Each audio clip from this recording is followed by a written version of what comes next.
In this video, we're talking about how to actually land a position at Facebook, what it's like to be a software engineer there, the typical day in a life, tips for successful software engineering in general, and we're starting right now. Hey, 1% Nation, Jake here. Welcome back to the 1% Engineer Show, where we empower young engineers to rise to the top 1% of their career. So if this is you, make sure you hit the notification bell and subscribe. We have 130 episodes for your engineering success, so make sure to check out those videos. See the links below for our Discord server. We're almost at 1,000 engineers, the Instagram page, and the free 1% Engineer Kit for your success. We have a big opportunity coming up. We're offering 1% Engineer remote internships as of January 4th, 2021. So if you don't have an internship for spring semester of next year and you want one, find that form in the description below. You can apply. We've been doing a series featuring young engineers led by a board member here named Serena Yambe. Serena is a mechanical engineer and also a Drexel graduate. What a good engineering program, as you can see. You've seen her in other videos. Thanks for those, Serena. And in this video, Serena sits down with her friend, a fellow Drexel engineer named Adam Bengus, who's worked at lots of great companies, including Lockheed Martin, Johnson & Johnson, and of course, mostly in this video, Facebook. We're gonna put the chapters in the video because this is a longer conversation and interview format, but what you're gonna learn here is the difference between a software engineer and a software developer. Adam's actually a computer engineer. That's what he studied at Drexel, and he has found himself in a software engineering role, which is fantastic. He's gonna lay down how he got the opportunity at Facebook, how he actually landed that position, what a Facebook engineer does, what it's like to work there, what are the types of things that he did when he was there, his 5 main tips for a successful software engineering career. Comment below on what type of engineer we should feature next. And without further ado, let's get right over to this interview between Serena and Adam. Thank you so much for setting this up, Serena. You are awesome. Enjoy. Welcome to another 1% Engineer interview series. Today we have a very important guest. His name is Adam Bengus. He's a senior software engineer student. He's had very diverse work experiences. He interned at Facebook twice, but also he's been a software engineer at a very exciting place that most of us are familiar with, an online dating app. So Adam, why don't you go ahead and introduce yourself, talk about your experiences, your education, and other volunteering experiences that you have. Sure thing. So yeah, my name is Adam. Like Serena said, I am a soon-to-be graduating senior at Drexel University in Philadelphia. And my work experiences are many. So Drexel does this cool thing called the co-op program that lets us as students work at 3 or more employers, depending on the track we take through college. And I did my best to take advantage of that. So I guess walk through my employment history, and then anywhere you have questions, we'll dive in. Sound good? Yes. So I know you're a software engineer, and so the 1% Nation is mostly composed of students, early career professionals, and some of them are freshmen. And they're also trying to figure out the way, to find a career path. So my question for you is, I wanted to help them, navigate their way. And I would like you to tell them what's the difference between a software engineer and a software developer. I will have to say my background's actually computer engineering, but I do a lot of software engineering professionally. So I would say the biggest difference between a software developer and a software engineer is that the engineering role is expected to understand how to build systems, whereas a software developer just has to know how to write the code in those systems. And sometimes the lines are fuzzy. When you're applying to a big tech company, they might call all of their software people developers or all of their software people engineers. But if you work at a company that has both, the engineering role is probably the one that's going to be doing bigger scaled systems, saying, we need these pieces of the puzzle put together. Whereas a software developer might be a lower level position who's specifically working on one part of the bigger system. So you, I think, looking at your background, you mentioned that you intern at Facebook, and I think it's a very exciting company that most tech engineer students are trying to get into. So I would like to, for starters, can you walk us through, how were you able to get that first internship with Facebook? Can you walk us through your interview experience, what it was like? Let's say from the very first day when you apply until when you got that, internship offer. Absolutely. So I was from day one in college, if not before, gunning to get a position at some big tech company. And Facebook wasn't on my radar at the very beginning of college, believe it or not, which is crazy because now it's like my number one. But in college, I did a lot of research on what it takes to get a job in one of the big four tech companies like Facebook, Google, Amazon, and Microsoft. And as I was doing that research, Facebook started looking better and better and better. So all of the training that I did for their interviews before I even applied was from what I could find online through Medium posts, through Reddit, through YouTube, and through a book called Cracking the Coding Interview, which is very, very informative. As far as my application and the first steps with Facebook, I was super fortunate to have a babysitter years ago when I was very young, who I found out maybe 2 years ago. I found out she was working at Facebook at the time. She wasn't in software engineering or anything like that, but her parents had come to a family party and my dad said, "Hey, go talk to them and ask them about their daughter." And I did, and I asked if she would be willing to send in my resume. So I heard back from her maybe a week later, and she said, "Yeah, absolutely. Shoot me your resume and I'll put in a referral for you and we'll go from there." And sure enough, I got an email at the email address I put on my resume about a week later from a recruiter at Facebook saying, "We saw your resume. It looks impressive. We'd like to take you in for an internship interview for the software engineering role." And I was thrilled. So that, I mean, it's a very old saying, it's who you know, not what you know, but it's somewhat true. I mean, what you know is important too. So I got that first interview and I was ready for it. I would say the first interview I crushed. And I did that because of all the studying I did. So I don't know how familiar you are with technical interviews for software engineering roles, but they're a little different from, say, a management position for an HR firm, in that technical interviews oftentimes require solving programming challenges while you're being interviewed. So you have some mental gymnastics to do there to both present yourself in a really good light, but also prove that you're capable of solving problems on the spot that you may have never seen before. And I had learned before that interview that there's maybe 100 interview questions total in all of technical recruiting. And if you can learn those 100 questions, every question that comes at you in an interview will be some form of that question. So I had spent about 3 months studying all of these and learning them. And that's what really prepared me for the actual interview. For the questions themselves, the interviews are, I think, under an NDA, but they were just standard interview type questions that you could find on a website like leetcode.com.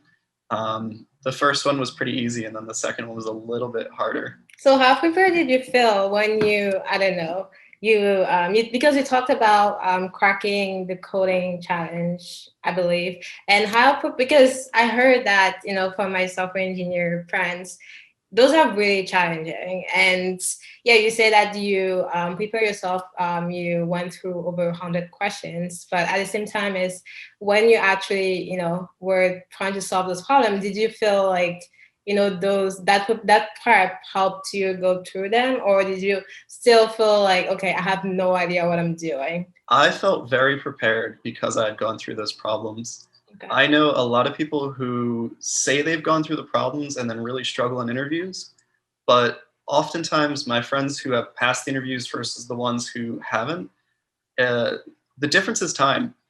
You can't learn 100 problems in a night. You can't learn 100 problems in a week. You really have to spend a couple months focusing on the material. Okay. And I'm fortunate that I read online to do that, because if I didn't know that, I would not have been prepared. Good to know. So what was it like working for Facebook? Can you tell us, what your specific role was, Facebook culture and the people that you work with, or some, I don't know, like basic responsibilities that you had? Definitely. Working for Facebook is, there's a joke that goes around. It's like having a rich dad, in a very stereotyped way, of course, if you're a rich mom or rich uncle or whatever. But every human need you have is taken care of, and it makes you feel and really be far more productive than you might be on your own, just because you're being fed 3 healthy meals a day. There's ample exercise opportunities. You're surrounded by people who have mentally stimulating conversations. Whenever you get stuck on a problem, you can kind of like step off and go play in the arcade on campus or go for a walk on the rooftop gardens. There's a lot of basic human needs that are being met right there on campus. So as an intern, you're treated pretty much like a full-time engineer, with the exception of maybe your workload is a little bit more scoped because they know that you're leaving in 12 weeks.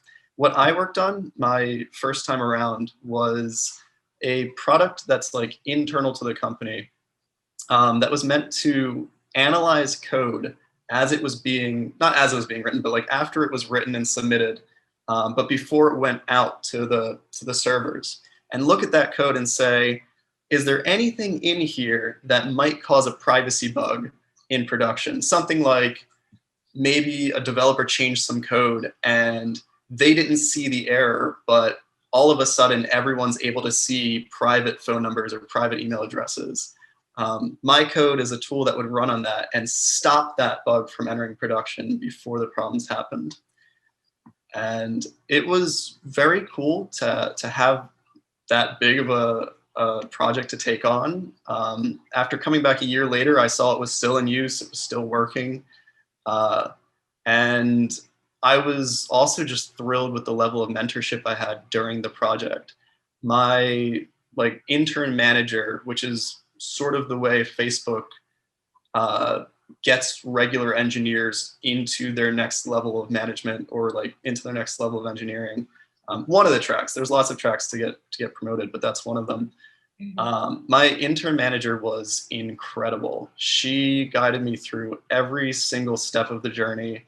And whenever I had a question, she'd be there to like fight for me and be like, there was one day I had said, oh, this t-shirt looks really cool. Do you know how to get that? And she tracked someone down with the exact t-shirt. Oh Said, where did you get that t-shirt? And of course, on the technical side, she was fantastic too. I would ask questions like, how does this work? And she'd say, let's go to the whiteboard. Let me show you. Yeah, and I get it, because it's important to have that balance. You want to have kind of like a social environment, but also, like professional, technical, like you mentioned. So, and was it, so you interned at Facebook twice. The first time around, was it during COVID or? No, so the first time was in I think the summer of 2019, so last year, right before COVID kind of hit the books. And then the second time was during COVID. And how was your experience like, because, so it was your second internship with Facebook related to the same project. And how was it, doing your internship virtually? It was definitely different. So my second project had nothing to do with my first project. With the exception that occasionally my first project's code would analyze my code that I wrote for my second project, which was very meta, very cool.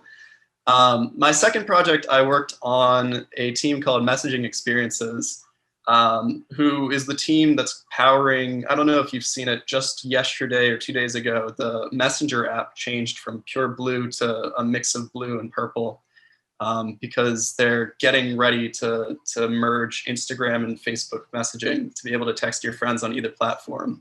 Oh. So I worked on a small piece of that. And I spent a lot of time also working on DM reactions. Mm-hmm. So like when you go into Instagram DMs and you double tap someone's message, it puts a heart on it. Yeah. And there's so much that goes into that. And I contributed to some features that are coming up soon for that. But as far as the remote piece of it, it was so strange to know that I would never meet any of these people in real life. Or maybe I will, but the assumption is that they are just out there, you know? There was never somebody to like tap on their shoulder and be like, hey, I'm an intern. Can you help me with this problem? Or any of that. So it took more of me, I felt, to have to go in and say, can somebody help me? Or I'm stuck in this problem, but I don't have the words to say what the problem is because I don't know enough yet. Can someone else help me? And that ended up kind of putting me off track in the first couple of weeks of my internship because I just was not prepared for the challenges that I faced. But I managed to catch up in the second half and still end up with a return offer. So how did you, what helped you to, like from moving from, from going through those challenges? What do you think, helped you, during that time? I would have to say around week 3 or week 4, my manager reached out and said, hey, we both sort of know that you're falling behind. Let's make a recovery plan. And that was such a great thing to have a manager, instead of saying like, you're falling behind, you need to do better. You're falling behind, you need to do better. Saying, hey, you're behind. Let's get you where you need to be. And so we sat on a call for about 30 minutes and drafted out like next steps of where I was and how to get me to where I needed to be in a couple of weeks worth of time. And so once I had that plan in place, it was pretty breezy to walk from there to where I needed to be. Mm-hmm. And then with that momentum going, I was able to just keep spinning and spinning and spinning so that by the end of my internship, I was a little bit ahead of where I was supposed to be anyways, even though I'd lost time in the beginning. And that's a very good, I think it's something that, most of us, even myself, are looking for when you want to work in a company. You want to be able to have a manager who's, going to be attentive to your work and also be able to, provide that confidence that, you had when something is going wrong and, provide a necessary plan. So it's glad that you were able to have that. So my next question will be, so you had two internships at Facebook, right? So what do you feel are the most important skills for someone who wants to, have an internship at Facebook? Because, you definitely had great experience. You definitely worked on great projects. And I think that you have some feedback. So I would like for you to give me, let's say, 5 tips that you feel will be, help someone who wants to intern at Facebook as a software engineer or computer engineer, for example. Definitely. All right, let's think through 5 tips. Tip number 1, I have ready because it's the absolute most important to me. And that's, don't be afraid to ask questions. Don't be afraid to ask your manager questions, their manager questions, some person that you just met questions. If you see someone post on internal Facebook and say, here's this topic that I am working on, don't be afraid to ping them and say, I'd like to meet with you because I want to learn that. It's so intimidating sometimes to reach out to somebody who you feel like is so much smarter than you and ask them a question that you feel like might be very low level to them. But oftentimes they get excited to explain these things to you and to know that you're interested in it. So that's tip 1, is don't be afraid to reach out to anyone. Tip number 2, I would say, is to keep a good record of everything that you've done during your internship or even during your full-time position. Because when it comes time to review all your work, Facebook does their reviews instead of an annual review cycle. They do halves. So every 6 months, the professional employees or the full-time employees are reviewed. And then the interns are reviewed similarly at halves. So once at 6 weeks and once at 12 weeks. That's wrong. Once at 5 weeks and once at 10 weeks. But keeping a very detailed record for those meetings is very important, because when you are finally tasked with a blank page of paper that says, write what you did in the last 5 weeks, 5 weeks is a long time when you're working for one of the top tech companies in the world. So tip number 2, keep detailed records. And as an addendum to that, don't be afraid to sell yourself because you only get to do it twice a year. So make yourself look really good. Tip number 3, take breaks unapologetically. Don't be afraid to say, if somebody messages you at 1 p.m. and you are eating lunch, you are out on a walk, you are going for a run in the middle of the workday, don't apologize. Don't feel like you're doing something wrong. Take that break because you need it. And when you get back to the computer, the problem's still going to be there or someone else will have solved it. But whatever the case is, you need to take the time off for you to make sure that you're the most productive you can be at work. I'm a strong believer that most people only get 4, on a lucky day, 5 productive hours in the 8-hour workday. And I know for a fact, if I don't take breaks, that number goes way down. So tip number 3, take breaks unapologetically. Tip number 4 is going to be explore. Explore everything you can. And that ties into the tip of asking people questions. But there's internal resources for everything you could ever imagine, every detail of how Facebook works. Pretty much everything at the company is open to employees to see. So there's so much to explore. There's so much to learn. Either in code, you can learn how different systems work that maybe you don't work on. In the business strategy, there's things to learn about how Facebook plans to put a data center somewhere. And then on top of that, they have a whole internal learning service where you could learn any skill basically ever. So take your time to explore because it keeps your mind fresh and it lets you look at problems that you're already facing with new perspectives. So tip 4, explore. And tip number 5, which is going to be a hard one because I'm impressed I've gotten this far. Tip number 5 is going to be say thank you and mean it. A lot of people are very willing to help you. A lot of people want to help you. They look out for you. Even if they don't know you, they'll say, oh, I see this person's an intern and it looks like they might be struggling. Maybe I should lend them a hand. Make sure you say thank you to those people. Say thank you in your reviews. Say thank you on their internal profiles. Say thank you in conversations when you're talking to your manager about how that person helped you. Because giving those thank yous, even if they're not directly to the person, are things that are going to come back to them and make them want to keep doing whatever they did to make you say thank you. And that's really important for everyone's self-esteem. So tip number 5, say thank you. All right, Adam, thank you for that. And to be honest, I think your 5th tip and is the one that, I would say speak the most to me because out of all the people that I've met, the connections that I made, that very thank you is the reason why I'm still in touch with them, or maybe the reason I'm in this position because, we met, they helped me, and I say thank you. We kept in touch. So it's very important, and I'm really glad that you mentioned it. So next, we're going to go to your very exciting experience. You mentioned that you worked for a dating app, and I'm very curious to know, what exactly that you did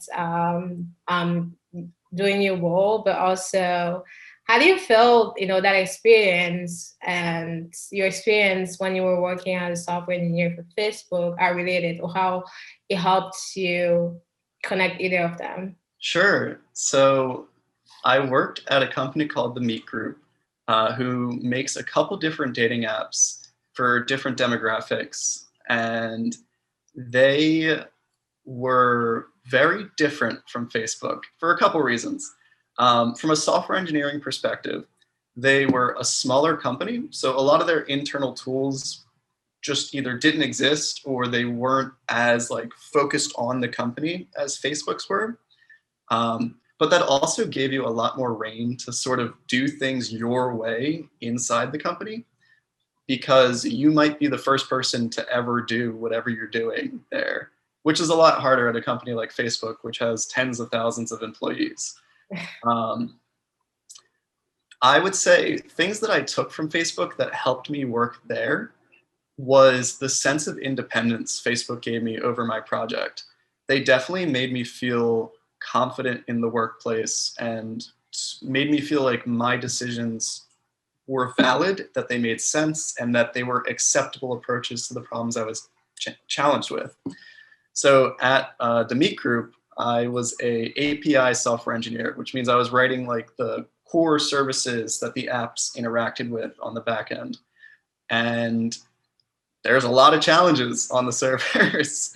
My specific project while I was there, I had a couple of them, but the one that I was really, really focused on, especially toward the end, was building out a new feature for the apps called, or I don't actually know if it got a branding name, but it was a compatibility quiz type deal, something very similar to, if you think of like the old high school Valentine's Day quizzes, you pay $1, you answer 5 questions, and then the organizers will match you up with other people at the school. Okay. I don't know if they still do that, but it's that sort of thing from a software perspective. How do you feel your experience was like then at the company? Like the culture, like was it very different compared to Facebook? I know size-wise, I guess they're a little bit, they should be a little bit smaller, but talking about culture, if I'm assuming that you were working virtually, so how was it like? Yeah, culture was different for sure. There was less time for mentorship. Facebook prides itself on their mentorship for their for their interns.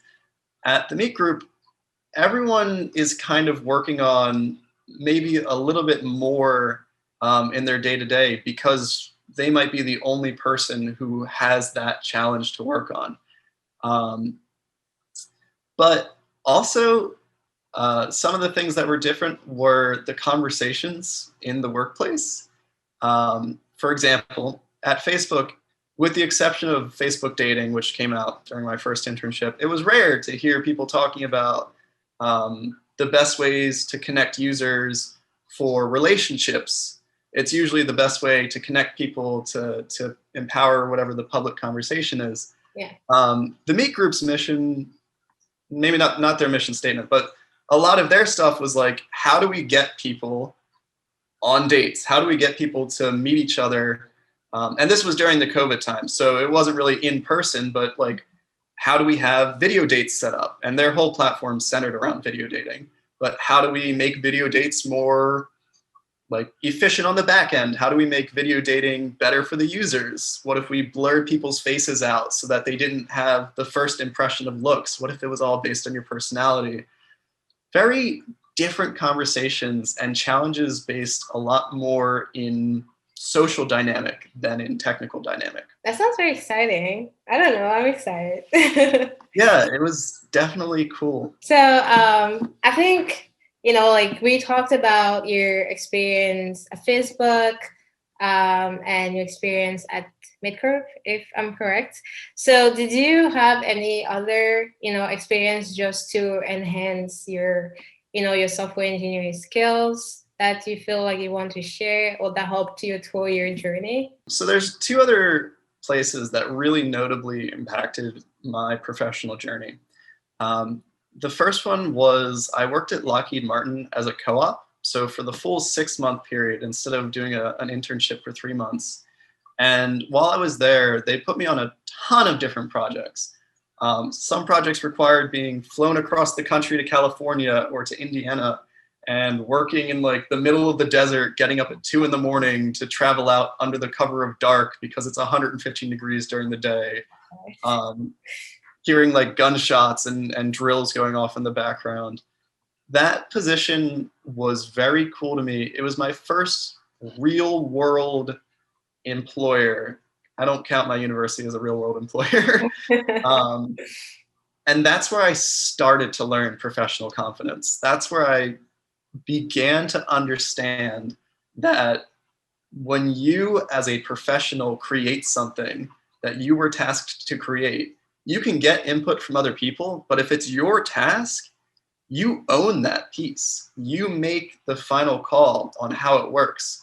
Sure, that you might have an organization working together on something, and that's different. But if it's just you, if you're assigned, hey, make this data processing unit, You're the one calling the shots, and everyone else trusts you to call those shots. So that's what I really learned there, as well as just how to be an employee, because the first time you work at a real company is when you have to learn that. And they were really good about teaching me that. And then the second place that really helped shape me in my professional journey is I worked for a company called Jitsik LLC. They're a little bit of a startup, or well, they are a startup. They work out of a garage. They're based in Philadelphia, behind a coffee shop, very startup-y culture. And their bread and butter is self-driving transition stuff. And what I mean by that is they're not working on building self-driving cars. That's a problem that someone else is solving. They're not working on like building the software for it or any of that. They're working on getting people who may not know or trust self-driving cars to feel comfortable with and allow self-driving cars to do their thing. And when I worked there, I was sort of the hardware and software person. That was my job, was we have this technical challenge. Can you do it? And so having come from Lockheed Martin with some professional confidence, going into that position where now I have to very quickly learn what I'm working on, learn how it works, and then build a prototype all within maybe 2 weeks' time was different. It was different in the resources I had, which were much more limited. It was different in the time that I had. Since it was a startup, I was in the lab at like midnight, maybe one day on a school night, working on professional projects. And it was different just in the culture, in that you have 8 people in a garage and everyone's doing their own thing in the corner, and that's your whole office.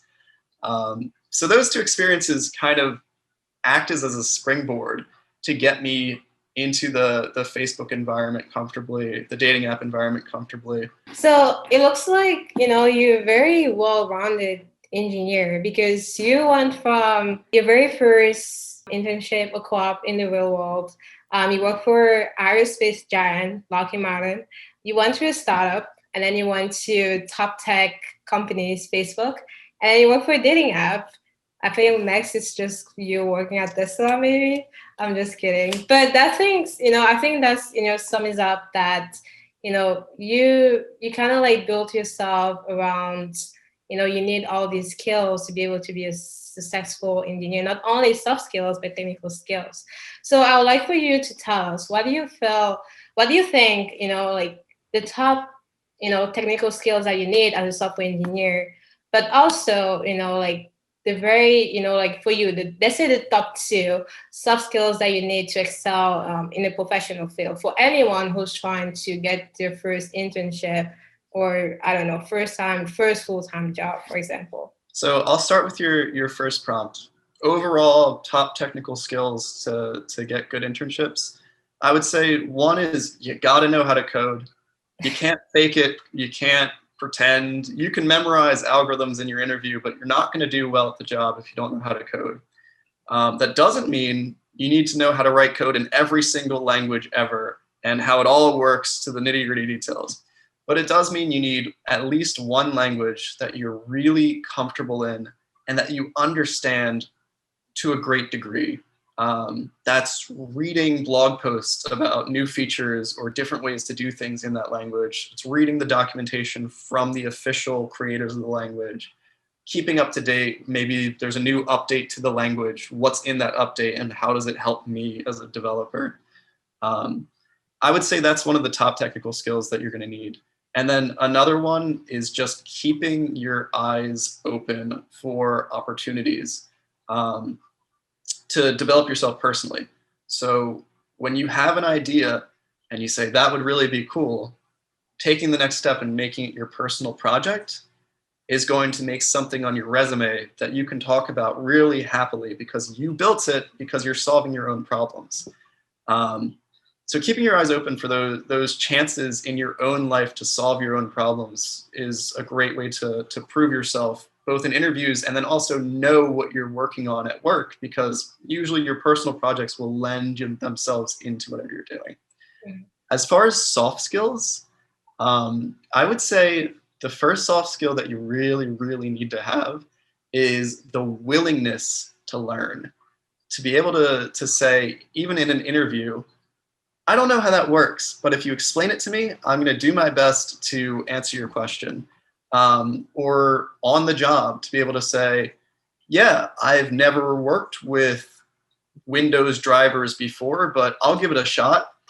Um, Employers are very happy when they can get one person who knows how to do a bunch of things. And if you're willing to learn, you're going to very quickly rack up the number of things that you're able to do. Your second soft skill, I would say the second soft skill is just practicing and reviewing how to be a nice person. There's a lot of jerks in tech. There's a lot of jerks in engineering. There's a lot of jerks in the world. Going over interactions after they happen and asking yourself, was that a good interaction? Would I like to be in the other person's shoes? Is so valuable to both just being a good person, but also being a good worker, being a good coworker, employee, interviewee. And it's not something that you got to do all the time, sure, but every so often, taking some time to reflect on your conversations and how you interact with other people can be super, super helpful to your entire personality. Thank you for that.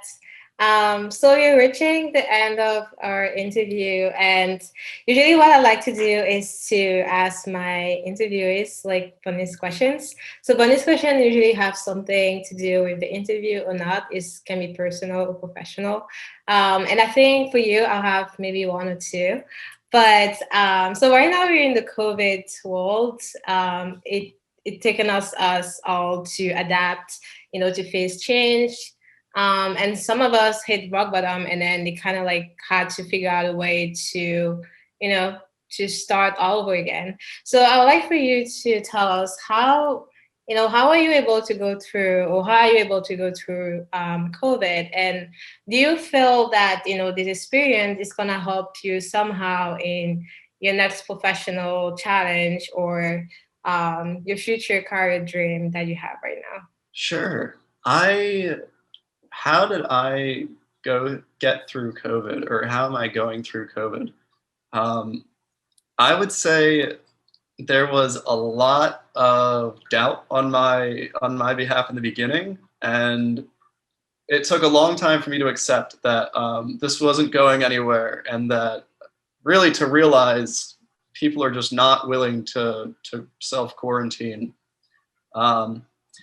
So what's really been getting me through it, I think, is realizing COVID has revealed to myself and a lot of other people who your real friends or real close acquaintances are, and then also like taking that information and making something of it.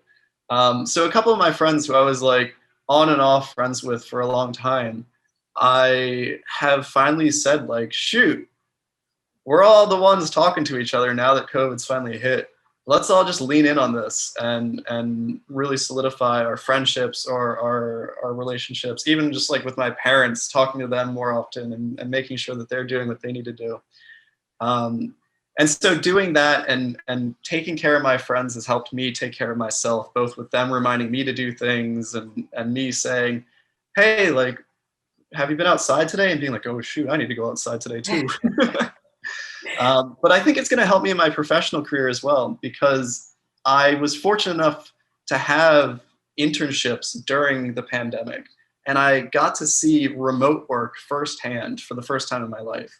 Sure, like in the past, I've had companies where you get Fridays off, but really like they're not off, but like you work from home, but you can't reach anyone because everyone's off and they're just checking their Skype periodically. This was the first time I really got to work fully remote, and it will contribute to future decisions when I have to ask myself, do I really want to commute that far for this job? Or maybe I have some life event coming up where I have to travel. I don't have to stop earning money or stop contributing to my team just because I'm on the go. And I think that's a really valuable experience to me to have had. Awesome. All right, I'll leave it at that. Those were great answers, and I really thank you for your time. And I thank our viewers because I'm pretty sure they will benefit from from your experience. So we're gonna reach near the end of our interview. If you have anything else to add, and if not, I guess we'll leave it at that. I hope you have a great weekend, and I hope that you enjoy this experience. Yeah, this was very, very fun. Thank you for inviting me for the interview, and I look forward to seeing it sometime. Thank you for inviting me for the interview, and I look forward to seeing it sometime. Hey, 1% Nation, Jake here. I hope you enjoyed that conversation between Serena and Adam. If you did, and if you want to become a 1% engineer and rise to the top 1% of your career, make sure you hit the notification bell and subscribe because we release videos for your engineering success. Comment below on what is your dream job. Where do you want to work? What type of engineers do we need to feature next so that you can figure that out? Have you checked out the live streams yet? Every single Thursday night at 8 p.m. Eastern time, we go live for at least an hour, usually about 2, and we take Q&A from young engineers. There's usually about 1,000 engineers who stop by and ask questions, so come and check that out. Follow the links in the description for the Discord server with almost 1,000 engineers. Help us get to 1,000 before 2021. You can see the links to the 1% Engineer Kit, which is free, and also the IG page. We have a big opportunity coming up. We're offering 1% Engineer remote internships as of January 4th, 2021. So if you don't have an internship for spring semester of next year and you want one, find that form in the description below. You can apply. Thanks again, 1% Nation, and we'll see you again in another video. Bye-bye.